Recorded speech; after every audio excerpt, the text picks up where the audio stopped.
बेशक अल्लाह के बुजुर्ग रब की निशानी होते हैं।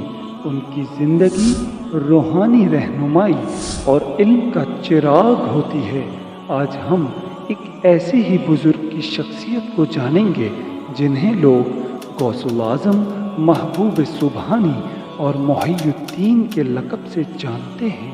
480 हिजरी का ज़माना था कि इराक़ के करीब एक छोटे से कस्बे जिलान में एक नूरानी पैदाइश हुई। ये वही पैदाइश थी जो आगे चलकर पूरी दुनिया के लिए रूहानी रहनुमाई बन गई।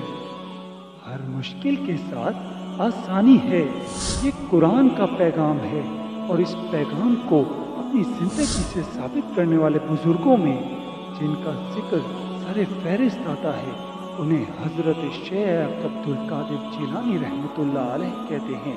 और आज हम उनकी ज़िंदगी और तालीमात पर रोशनी डालेंगे।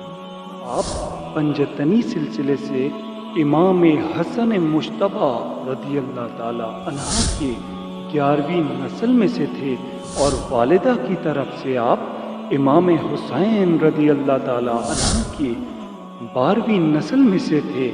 आपके वालिद का नाम अब्बू सालेह मूसा रहमतुल्लाह अलैह था और वालिदा का नाम उम्मुल खैर फातिमा रहमतुल्लाह अलैह। आप दोनों तरफ से हसनी और हुसैनी सैयद भी थे।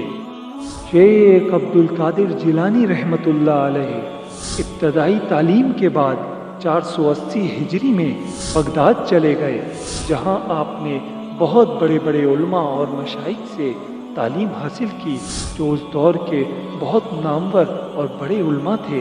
अब्बू अल वफ़ा अली, अब्बू ज़करिया याया, अब्बू अल गालिब मोहम्मद, अब्बू सईद मोहम्मद बिन अब्दुल करीम रहिमहुल्लाह।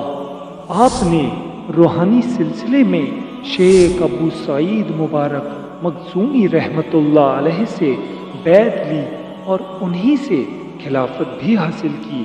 शेख अब्दुल कादिर जिलानी रहमतुल्लाह अलैह फरमाते हैं कि मैं अल्लाह के रास्ते में ऐसे सख्त इम्तिहान और मुश्किलात से गुजरा जो अगर किसी पहाड़ पर आती तो वो भी टूट जाता।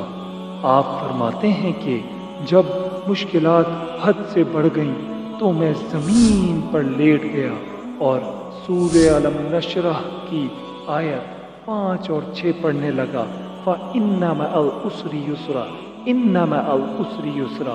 बेशक हर मुश्किल के साथ आसानी है। अल्लाह तबारक व तआला ने गौसुल आज़म रहमतुल्लाह अलैह को अजीम मर्तबा अता फरमाया। आप 15 साल तक हर रात कुरान का दौर मुकम्मल करते और दिन भर अल्लाह तबारक व तआला की इबादत में मसरूफ़ रहते। रोज़ाना 1000 नवाफिल अदा करना आपकी आदत थी। बगदाद के मदारिस में आपने 13 उलूम पर दर्ज दिए।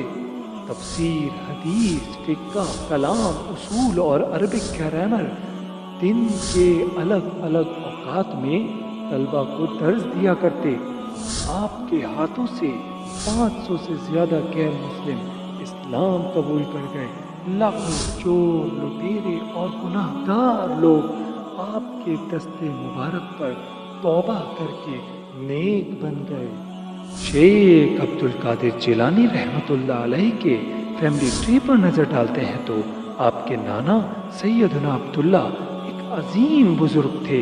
आपकी दुआ कबूल हुआ करती थी और जो शख्स आपको नाराज़ करता अल्लाह उसे सज़ा देता और जिससे खुश होते अल्लाह उसे इज्जत देता। आपकी फुप्पी एक बुजुर्ग औरत थी जो करामात रखती थी। लोग उनसे दुआओं की दरख्वास्त किया करते थे। शेख अब्दुल कादिर जिलानी रहमतुल्लाह अलैह का पूरा ख़ानदान ही नेक और बुजुर्ग था, इसलिए लोग उन्हें शरीफ ख़ानदान कहते थे। शेख अब्दुल कादिर जिलानी रहमतुल्लाह अलैह अल्लाह तबारक व तआला ने आपको बहुत सी करामात अता की जिन्हें लोग करामाते गौसे आज़म कहते हैं। डूबते हुए को बचाना, आपने दूर बैठे डूबते आदमी को अपने हाथ से निकाल कर बचा लिया। भूखों को खिलाना, आपके हाथों से खाना बढ़ जाया करता था। और सबको पेट भर कर मिलता। बीमारों का इलाज आपके हाथ में हुआ करता था। आपके हाथ लगाते ही लोग शिफा पा जाया करते थे। तबीयत पर काबू आपकी दुआ से तूफान रुक जाते और बरसात होती। पानी पर चलना, लोगों ने देखा कि आप पानी पर चल रहे हैं। आपको गैर मामूली तौर पर आने वाली आफतों का, वाक़यात का इल्म हो जाया करता था। ये करामात आपकी रूहानी अज़मत और अल्लाह तबारक व तआला की रहमत का सबूत है। शेख अब्दुल कादिर जिलानी रहमतुल्लाह अलैह की वो 11 किताबें भी आपकी मशहूर तसनीफ में शामिल हैं। अल्लाह तबारक व तआला ने फरमाया कुरान मजीद की सूरह फातिहा में, इन लोगों का रास्ता जिन पर तूने इनाम फरमाया, ना कि जिन पर गजब किया गया, और ना ही गुमराहों का। तो इससे ये बात साबित होती है कि ये अल्लाह के इनाम याफ्ता लोगों में से हैं। आप सोच रहे होंगे कि 11वीं शरीफ क्या है और ये क्यों मनाई जाती है, तो हम आपको बताते हैं। हज़रत सैयदना गौसुल आज़म रहमतुल्लाह अलैह के इसाले सवाब के लिए 11 दिन जो इज्तिमा होते हैं, उसे आम तौर पर 11वीं शरीफ कहा जाता है। ये बरसी 11 रबीउल आखिर को आती है।